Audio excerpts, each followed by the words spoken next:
Syukron jazilan masih bersama kami di Hasanah Islam. Metro TV masih dalam rangkaian perayaan ke-22 tahun ulang tahun Metro TV.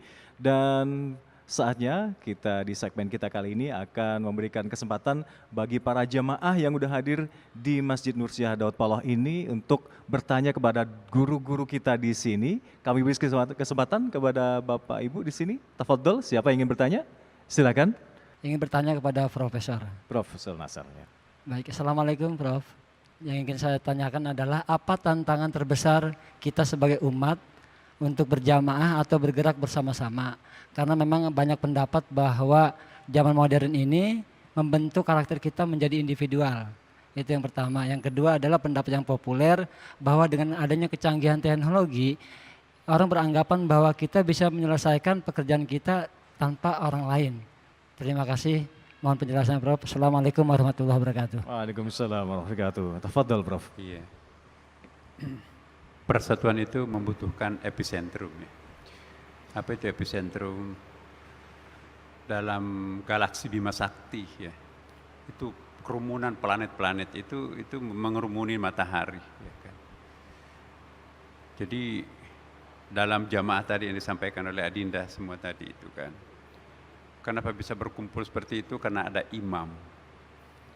Jadi persatuan itu mensyaratkan adanya epicentrum ya. Di mana ada gula di situ pasti banyak semut ya kan. Jadi kita perlu semut untuk mengumpulkan semut-semut itu ya. Jamaah itu pun juga, bahkan nation sebagai satu bangsa ini juga itu harus ada epicentrumnya, ada suatu konsep pemersatunya di situ itu ya. Nah, bagaimana caranya itu ya? Nah, yang perlu kita persatukan dulu itu adalah bukan persatuan fisiknya yang paling penting, tapi yang paling penting menurut pendapat saya ya, persamaan pandangan, world view kita ya, cara pandang kita melihat sesuatu itu perlu ada kebersamaan. Maka itu dalam Al-Quran itu ada kata-kata yang sangat indah, ta'al ila kalimatin sawa. Kan kita banyak, tapi pasti bisa menjadi sawa, bisa menjadi common platform, itu bisa menjadi satu. Bagaimana caranya? Kalau dalam terjemahan Kementerian Agama itu kemarilah untuk bersepakat pada common platform ya. Kalau saya sendiri mungkin lebih ingin mengartikan atau menafsirkan ta'al itu dari kata al itu kan tinggi ya kan. Dalam teori jari-jari tangan ini di bawah ini berbeda-beda kan para pemirsa, tapi kalau kita tarik ke atas itu pasti kita akan satu itu ya kan. Jadi tidak mungkin mengkat di bawah ini akan satu. Pasti ada kamuflasenya di situ itu. Tapi kalau kita tarik ke atas, teori jari-jari tangan ini itu pasti akan nyatu ke atas. Di sini banyak, ada sarung, ada jas, ada jaket, ada jilbab. Kita tarik ke atas, yang kita lihat ini sebetulnya apa? Kapas. Bukankah kapas itu dipintal menjadi bahan benang ya? Benang itu dipintal menjadi kain. Kemudian kain itu digunting, ada yang jadi jilbab, ada yang jadi peci, ada jadi karpet, ada jadi sarung. Nah, cara menyatukan perbedaan itu, angkat ke atas, ta'al ila kalimatin sawa. Oh iya, kalau kita menyaksikan kapas, maka tenggelamlah warna-warna lokal jilbab itu. Karena bukankah semuanya berasal semuanya dari kapas. Jadi jangan terkecoh dengan warna-warna lokal, partikular, tapi kita juga harus melihat atasnya itu. Nah, kalau kita lihat ke atasnya, akhirnya innalillahi wa inna ilaihi raji'un ya kan. Jadi itulah Rasulullah memberikan konsep penyatuan itu, ta'al ila kalimatin sawa. Lihatlah ke atas, nanti pasti akan naik ke atas itu kan. Maka itu kalau ada orang yang suka menyalahkan orang lain, bagi saya itu menandakan dirinya masih harus belajar. Tapi kalau sudah mulai menyalahkan dirinya sendiri, oh ya ternyata kita sama ya.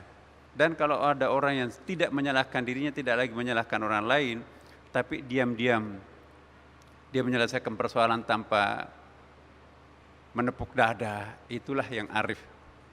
Nah, itulah orang yang sampai ke tingkat atas. Jadi persoalan bangsa kita sebetulnya adalah kita kadang-kadang kita tidak ingin naik ke atas ya. Naiklah ke atas Pancasila ya kan. Itu kan asas negara kita itu Pancasila itu. Kalau kita bicara tentang Pancasila, maka perbedaan-perbedaan itu nanti akan terselesaikan. Jadi saya kira kalau kita bawa ke agama apalagi kan, terutama agama Islam itu kan, qul huwallahu ahad, teologinya seperti itu. Nah jadi kita jangan berhenti di bawah, pasti kita akan berserakan. Tapi kita naik ke atas pasti akan bersatu kan. Ta'al ila kalimatin sawa. Ke atas ternyata kita satu. Saya kira yang selebihnya Adinda ini punya bahasa yang sangat bagus untuk menyampaikan kepada jamaah kita. Silahkan mungkin ditambahkan. Makasih. Saya mau jadi syarahnya aja dari Prof. Nasar. Jadi kalau kita ingin membangun sebuah persatuan, harus ada kalimatun sawanya. Ada titik temu di antara kita. Titik temu itu makanya kalau yang menyatukan kita sebagai muslim adalah karena imannya sama. Iman kepada Allah Subhanahu wa taala, kepada Rasulullah. Kemudian memang untuk penyatuan kita harus ada pemimpin yang bisa menyatukan. Maka hadirnya Nabi Muhammad SAW saat itu menjadi pemimpin yang menyatukan. Bisa dilihat ketika ada perbedaan pendapat siapa yang meletakkan Hajar Aswad di Ka'bah. Semua sepakat kepada Nabi Muhammad yang datang dari pintu itu, dan Nabi Muhammad itu tidak sendirian. Ditaruh di atas taplak, yang lain disuruh memegangkan semua itu. Keterlibatan yang lain, bisa saja sendiri dipasang, tetapi melibatkan orang lain itu penting. Sehingga ada tenggang rasa dengan yang lain. Maka tadi ketika ini kan zaman individualis, itu tidak ada di dalam Islam. Itu cobaan buat kita. Jadi kita ini tidak ada yang diperintahkan yang penting saya selamat, yang penting saya baik, yang penting saya benar. Enggak ada dalam Islam. Itu baru memulai dalam Islam. Yang diperintahkan dalam Islam harus kita mempunyai efek pada yang lain. Selain kita jadi orang soleh, harus muslih. Selain kita jadi orang baik, juga harus memperbaiki orang lain. Jadi kalau kita mau membangun kesatuan, maka harus ada kesamaan visi. Seperti kita membangun ini ukhuwah Islamiyah, ada ukhuwah wataniyah, ada persaudaraan sesama warga negara. Kita ingat satu nih, berdasarkan Pancasila, ada ukhuwah basyariah, ada kemanusiaan yang lebih tinggi daripada soal keagamaan, soal kenegaraan, tapi ada soal kemanusiaan yang lebih universal dari semua itu. Tapi harus ada yang man yu'allikul jaros. Siapa yang akan pegang tongkat kepemimpinannya. Maka di situ tidak cukup jadi jamaah, harus ada jam'iyah, harus ada terorganisir yang lebih baik. Maka ibu bapak sekalian, terakhir yang saya sampaikan, ini banyak orang ceramah kalau masuk surga dapat istri bidadari. Jadi ngarepnya di surga. Ibu bapak nyampe di surga, kawin itu udah nggak enak lagi. Di dunia aja yang enak karena banyak ruwet, hiburan paling enak ya kawin lagi. Orang yang ruwet-ruwet itu. Di surga nanti yang enak bukan kawin lagi. Apa? Bertemu dengan Allah Subhanahu wa taala. Bersama dengan Rasulullah. Itu sudah cinta dan kenikmatan yang lebih tinggi di segalanya. Jadi kalau yang masih iming-iming bidadari itu yang belum mantap keimanan bahwa di sorga itu lebih daripada yang dibayangkan kenikmatan di dunia. Terima kasih. Habib mungkin mau nambahin? Iya, memang sebagaimana disampaikan oleh dua guru kita, yang terpenting adalah menemukan titik kesatuan untuk mempersatukan. Titik kesatuannya itu kalau mencari sosok mungkin susah. Sosok yang diterima oleh semua kalangan kecuali Nabi Muhammad. Karena itu peluangnya adalah dua. Mencari musuh bersama, sebagaimana zaman kolonialisme kita dipersatukan karena ada musuh bersama yaitu penjajah. Sekarang musuhnya tidak ada, semua kita adalah saudara. Karena itu pakai yang kedua, mencari tujuan bersama.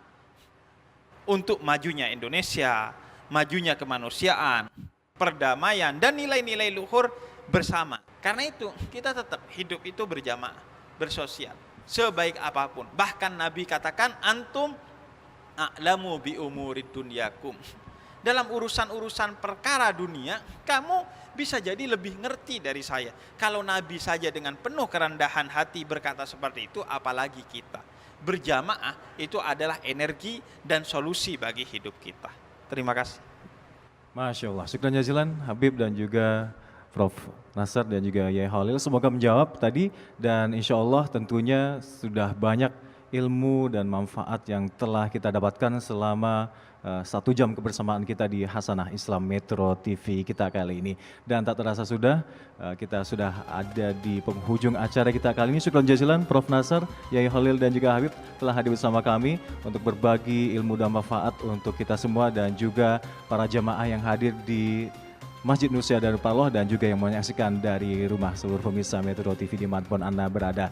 Terima kasih sekali lagi, kita berjumpa kembali di Hasanah Islam Metro TV episode selanjutnya. Saya Hamdallah Kafi mewakili rekan-rekan yang bertugas undur diri. Terima kasih atas perhatian Anda dan saya mohon maaf. Wallahul muwaffiq ila aqwamit thoriq. Wassalamualaikum warahmatullahi wabarakatuh.